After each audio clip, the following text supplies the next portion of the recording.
Primary school থেকে যখন high স্কুলে উঠি তখন নিজের কত বড় বড় মনে হয়। আর ক্লাস 6 থেকে 10 পর্যন্ত এই 5টা বছর কত স্মৃতি ছিল, কত ভালোবাসা ছিল। আর আজকে সবকিছু ছাইড়াই এসএসসি পরীক্ষার জন্য বিদায় নিতে হইতাছে। কিচ্ছু করার নাই, কারণ দুনিয়াতে কিছু পাইতে হলে কিছু হারাইতে হয়, এটাই হয়তো স্বাভাবিক।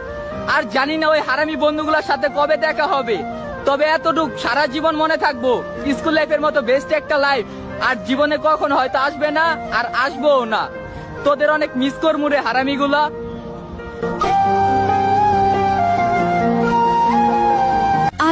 আগে স্কুলে যাওয়ার জন্য কত বাহানা, কত অজুহাত খুঁজতাম।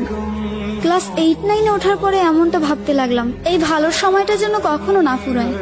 স্কুল থেকে যখন একসাথে বাসায় ফিরতাম, শেষ হয়ে যেত রাস্তা, কিন্তু ফুরতো না আমাদের কথা। সাক্ষী ছিল লাস্ট বেঞ্চ, সাক্ষী ছিল রাস্তা, আমাদের ফেলে আসা হাজারো রূপকথা। ফাইনালি চলে আসলো বিদায়ের সময়। স্কুলের প্রথম দিনটা আর শেষ দিনটা একই ছিল। চোখে জল ফেলেছিলাম 2 দিনই, কিন্তু কারণটা ছিল একেবারে আলাদা। একটা যাবার আনন্দ আর একটা বিদায়ের ব্যথা। স্কুল জীবনটা ছিল কত স্বপ্ন, কত আশা, কত স্বপ্নের চাদরে মাখা। ক্লাস 1 থেকে 5 পর্যন্ত উঠলে মনে হতো যে জীবনটা কতটা আনন্দদায়ক হচ্ছে, হয়তোবা আমি বড় হচ্ছি। আর ক্লাস 6 থেকে 10 পর্যন্ত ছিল কত আশা যে কলেজে উঠবো। স্কুল লাইফ শেষ করে আজকে জীবনের তাগিদে এক একটা বন্ধু এক একটা জায়গায়। বন্ধু, তোদেরকে বড্ড বেশি মিস করি রে।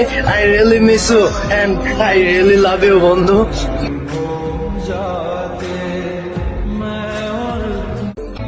স্কুল জীবন ছাড়তে চাই না, কিন্তু ছাড়তে তো হবেই।